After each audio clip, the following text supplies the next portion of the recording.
Ça a commencé avec juste quelques startups et regardez où on en est. Une transformation numérique qui touche à absolument tout dans nos vies. Alors ce qu'on va faire, c'est décortiquer ensemble ces technologies qui sont en train de redéfinir notre monde. C'est tellement pratique, n'est-ce pas? Le téléphone qui nous guide, la montre qui veille sur nous, on adore. Sauf que voilà, toute cette facilité a un prix souvent bien caché, et c'est ce qu'on va explorer. Et ce prix, il commence avec l'ascension des géants du numérique. On va regarder de plus près ce deal qu'on passe tous les jours. Un peu de notre vie privée contre un service super pratique. 1,6 million, c'est juste énorme. C'est le nombre de colis qu'Amazon livre chaque jour, rien qu'aux États-Unis. Imaginez un peu l'échelle mondiale. Ce chiffre est fou, mais ce qu'il montre surtout, c'est la montagne de données qu'on génère à chaque clic, à chaque panier validé. Cette phrase de Shoshana Zuboff, elle est percutante. Notre expérience privée, devenue une matière première gratuite. En fait, elle met le doigt sur un concept essentiel, le capitalisme de surveillance. L'idée, c'est que tout ce qu'on fait en ligne, nos clics, nos recherches, les colis qu'on commande, tout ça, c'est devenu une ressource, le nouveau pétrole en quelque sorte.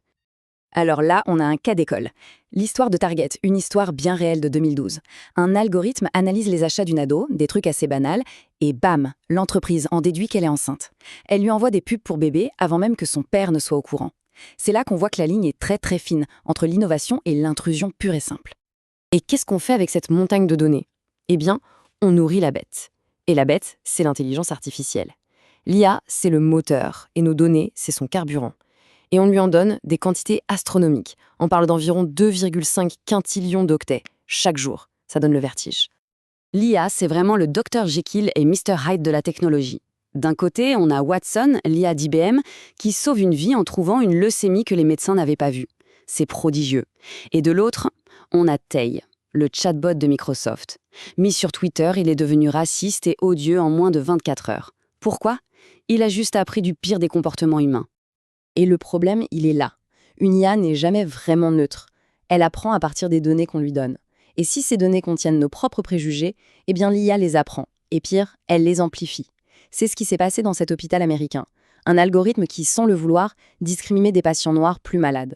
Ce n'est pas une erreur de code, c'est un biais de société qui s'est retrouvé gravé dans le système. C'est là que l'avertissement de Stuart Russell prend tout son sens. Quand il parle d'aligner l'IA sur les valeurs humaines, il ne fait pas de la philosophie. Il nous dit que si on construit des IA super intelligentes mais qui n'ont pas les mêmes objectifs que nous, eh bien on court à la catastrophe. L'enjeu est colossal. Bon, on a les données, on a l'intelligence artificielle, maintenant connectons tout ça au monde physique. C'est la prochaine étape, l'Internet des objets, l'IoT. Le moment où le numérique et le réel commencent vraiment à fusionner. 75 milliards. C'est le nombre d'appareils qui devraient être connectés à Internet d'ici 2025. Et on ne parle pas que des téléphones ou des ordinateurs, hein. On parle des frigos, des voitures, des villes entières et même des capteurs sur notre corps. C'est une toile gigantesque qui nous enveloppe. Et le potentiel est incroyable. Côté santé, une montre peut littéralement prévenir un AVC. Dans l'agriculture, des drones et des capteurs aident à mieux produire. Les promesses d'amélioration de nos vies sont bien réelles, c'est indéniable. Mais évidemment, il y a un mais.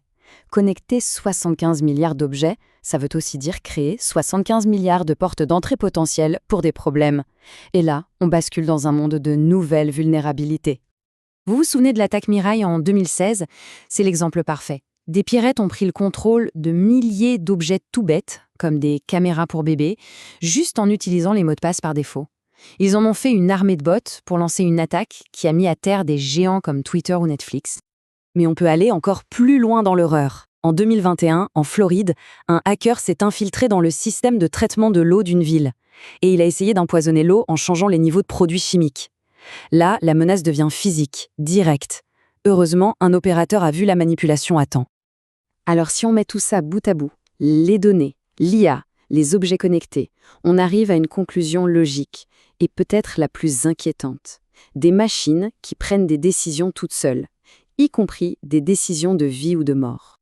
Le concept s'appelle « tirer, oublier et trouver ». La terminologie fait froid dans le dos. En clair, on donne une mission à une arme, on la lance, et elle se débrouille pour identifier et neutraliser sa cible, sans aucune intervention humaine au dernier moment. Et ce n'est plus de la science-fiction. Un rapport de l'ONU suggère que ça a déjà été utilisé en Libye en 2020. Du coup, la question qui tue, c'est qui est responsable? Si une machine autonome fait une erreur et tue des innocents, on fait quoi? On juge le programmeur? Le fabricant? Le commandant qui l'a déployé? Pour l'instant, c'est un vide juridique et éthique total. Voilà donc où on en est. Coincé dans ce dilemme permanent entre le progrès technologique qui va à une vitesse folle et notre besoin fondamental de sécurité, de contrôle, de protection.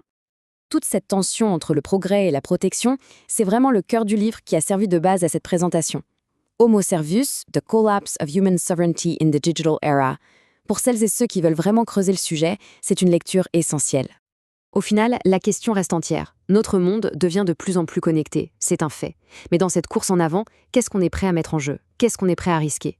L'équilibre est encore à trouver, et c'est sans doute le plus grand défi de notre époque.